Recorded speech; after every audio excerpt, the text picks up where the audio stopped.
para vocês essa matéria, né, em relação a reforços no Paysandu, onde o Roger Aguilera, que é um dos responsáveis, né, sem dúvidas em relação a contratações e tudo mais, deu uma entrevista bem bacana falando nesse ponto, né, de contratações até aqui, de olho na disputa da Série B, que eu vou deixar aqui esse trecho que ele dessa entrevista, valeu demais ao portal Diário do Pará, onde antes do duelo contra o Amistoso, né, ainda contra a Lusa, os dirigentes estiveram reunidos, né, e ainda ele falou o seguinte nessa reunião: ainda devem ter pelo menos umas 2 contratações que a gente está de olho para compor nesse elenco, né? São um zagueiro, um meia e talvez um lateral esquerdo. Na verdade são 3 contratações, mas não existe nada de concreto por enquanto. São muitos nomes em análise da comissão técnica e da diretoria. E ainda ele completa falando o seguinte, esses devem fechar as contratações, o restante fica para o brasileiro, né? Falou então o vice-presidente do Papão. Ou seja, para o Campeonato Paraense ainda deve chegar de 2 a 3 reforços, e aí então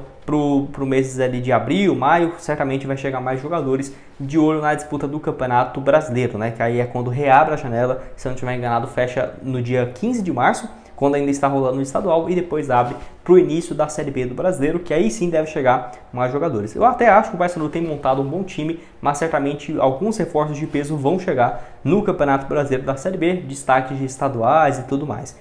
Então assim, quero comentar aqui nesse vídeo sobre opções de jogadores para esse setor, que o Roger falou, né, que sem dúvidas é uma das carências do Paysandu. Lembrando que não é que esses atletas têm proposta, têm especulações ou algo nesse sentido, e sim opções que, na minha opinião, poderia agregar, ainda mais para a disputa da Série B, que o Paysandu estando numa Série B, ao invés de estar na Série C, certamente tem muito mais mercado, né, para buscar jogadores, até mesmo por empréstimo. Vou comentar aqui nesse vídeo. Então vamos lá. Primeira opção aqui que eu acho interessante para o Paysandu ficar de olho na disputa da Série B é o zagueiro Everton do Cruzeiro. Ele que eu vou deixar aqui para vocês mais informações.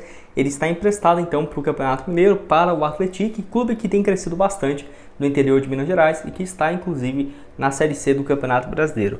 Ele tem 20 anos de idade, 1,82 m de altura, passagem por todas as categorias de base da seleção brasileira, e até difícil entender por que ele não está jogando no time principal do Cruzeiro. Vou deixar aqui para vocês. Em 2021, naquela época, ele começa a jogar profissionalmente pelo Cruzeiro, estava ali com seus 18 anos de idade, naquela ocasião 13 jogos na Série B e uma assistência. Não foi muito bem, viveu muitos altos e baixos. Deu a temporada de 2022, ele novamente jogou muito bem pelo time sub-20 do Cruzeiro, 34 jogos, 3 gols, foi convocado várias vezes no ano para a categoria sub-20, né, do Cruzeiro. E aí na temporada passada, em 2023, não jogou no time profissional e fez 9 jogos para a equipe de base, muito por conta de que ele estava treinando com o time principal e também teve uma lesão no início do ano, porque no início de 2023 tinha a chance dele jogar no time de cima, mas ele acabou sendo convocado para o Sul-Americano Sub-20, lá na seleção brasileira, né, para o Sul-Americano que o Brasil foi campeão. Ele jogou uma partida e se lesionou, inclusive estava sendo cotado para até mesmo ser titular da seleção brasileira no Sul-Americano Sub-20 no ano passado, né, com várias boas opções, e acabou não fazendo parte do elenco. Mas ainda assim foi campeão da Copa do Brasil Sub-20 pelo Cruzeiro, do Campeonato Mineiro, teve um papel importante, e agora vai ter esse empréstimo para o Atlético daqui para o final do Campeonato Estadual. É um nome que eu ficaria de olho no seguinte: apesar do Paysandu buscar um jogador para essa função ainda no Campeonato Paraense, depois do término do estadual, certamente é muito mais interessante para o Cruzeiro emprestar ele para um time que vai jogar, por exemplo, a Série B, do que para o Atlético, que vai estar na Série C, ou continuar no time sem jogar com frequência. E, por exemplo, ele foi especulado também no Guarani para a disputa da Série B do Brasileiro, então o Paysandu estando na segunda divisão pode ser uma alternativa. Certamente um atleta de 20 anos ser titular no Paysandu numa Série B inteira e se destacar tem um potencial bem grande de ser vendido. Deixa a sua opinião aqui embaixo então nos comentários sobre esse jogador que teve aí essa passagem pelo Cruzeiro e agora pelo Atlético. Eu acho que tem tudo para se destacar no Campeonato Estadual. Bom, mais uma opção que eu quero falar aqui com vocês é um estrangeiro que, na minha opinião, pode ser uma ótima alternativa para os clubes brasileiros. O Paysandu que já trouxe, né, um destaque lá do futebol venezuelano, e tem aqui um destaque do futebol equatoriano, que é o Miguel Paredes, acho que é isso a pronúncia. Realmente bem difícil esse nome dele.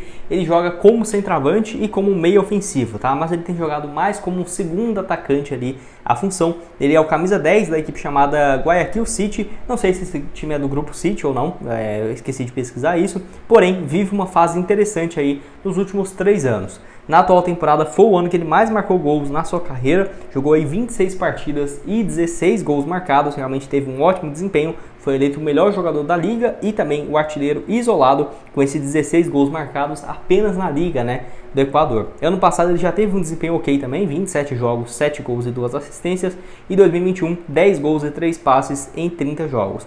Já passou por outras equipes do futebol lá do Equador, né, como por exemplo o El Nacional em 2017 e 2018, 50 jogos e 18 gols, até mesmo foi para o Vila Real, o time B do Vila Real lá da Espanha, não jogou, mas naquela época ele era um dos jogadores mais promissores pela seleção, né, do Equador. Vou deixar aqui para vocês, ó, o sul-americano sub-20 em 2013, naquela época ele tinha 17 anos, 8 jogos e 2 gols, e o sul-americano sub-20 em 2015, 4 jogos e 3 gols. Então assim, ele sempre foi muito bem na categoria de base, já foi até convocado para a seleção principal, mas não conseguiu vingar, né, realmente no futebol europeu, e agora então pelo Guayaquil soma números interessantes. É aquela coisa, né, de acordo aqui com o site o SofaScore, que eu vou deixar um mapa de movimentação dele, ele está avaliado na casa aí de 1 milhão de euros, né, 5 milhões de reais. Não sabemos ao certo até quando vai o seu contrato, às vezes poderia ter uma liberação, né, um pouco mais fácil por parte da equipe, mas de qualquer forma é um atleta que eu ficaria de olho, né, os times brasileiros no geral, nota média dele lá na liga, né, e do SofaScore 7.06, muito bom, dá pra ver aí que ele joga mais centralizado e que ele não fica só lá dentro da área, né, é um cara que se movimenta bastante, eu acho que poderia sim agregar nesse setor. 26 jogos na liga, 26 como titular, 16 gols marcados, média de 82 minutos por jogo. Pode deixar a sua opinião aqui então sobre esse equatoriano, o Miguel Parales, eu não sei a pronúncia muito bem, esse sobrenome é muito diferente, mas o camisa 10 aí do Guayaquil City. E para terminar aqui com vocês, tem uma opção que, na minha opinião, seria o seguinte, né? Como se fosse um centroavante reserva. Até porque o Paysandu já tem o Nicolas, já tem um cara de peso, então seria um jogador para chegar e fazer essa função como reserva. Pode jogar de centroavante e ponta esquerda, que é o Matheus Lucas, 25 anos de idade, que jogou bem pelo Londrina nessa última edição, né? No caso do campeonato da Série B. Eu vou até deixar aqui para vocês o seguinte, ó. Ele começa a temporada passada pelo Ferroviária, né? Ele jogou 7 jogos, 1 gol e uma assistência. Foi para o Londrina, 9 jogos e 2 gols na Série B. E aí depois ainda passou pelo Pouso Alegre, que conseguiu acesso no ano passado, né? Com o Pouso Alegre.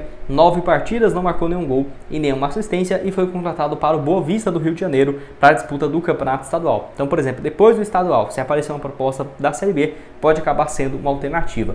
Ano passado não é de encher os olhos os números dele, mas em 2022 ele até teve um bom desempenho, somando então pelo Avaí, 25 jogos, 3 gols marcados e 2 assistências. Jogou também muito bem pelo Londrina, né, melhor dizendo, esse ano. E além disso, em 2019, pelo próprio Figueirense e pelo Avaí, ele surgiu como uma grande promessa. Ó, vou deixar aqui para vocês. Naquela época ele tinha, no caso, seus 21 anos de idade.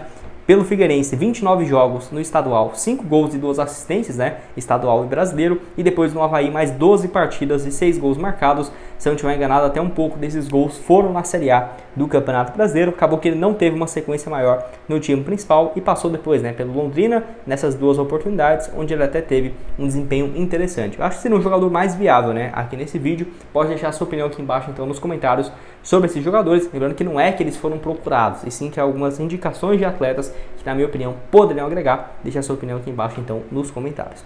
Bom, esse foi o vídeo, espero que tenham gostado. Não esqueça de deixar seu like, se inscrever no nosso canal, ajudar a gente a chegar a essa meta de 54 mil inscritos no YouTube. Conto com a ajuda de vocês. Outras sugestões de conteúdos estão aparecendo aqui na tela e nos vemos numa próxima oportunidade. Valeu!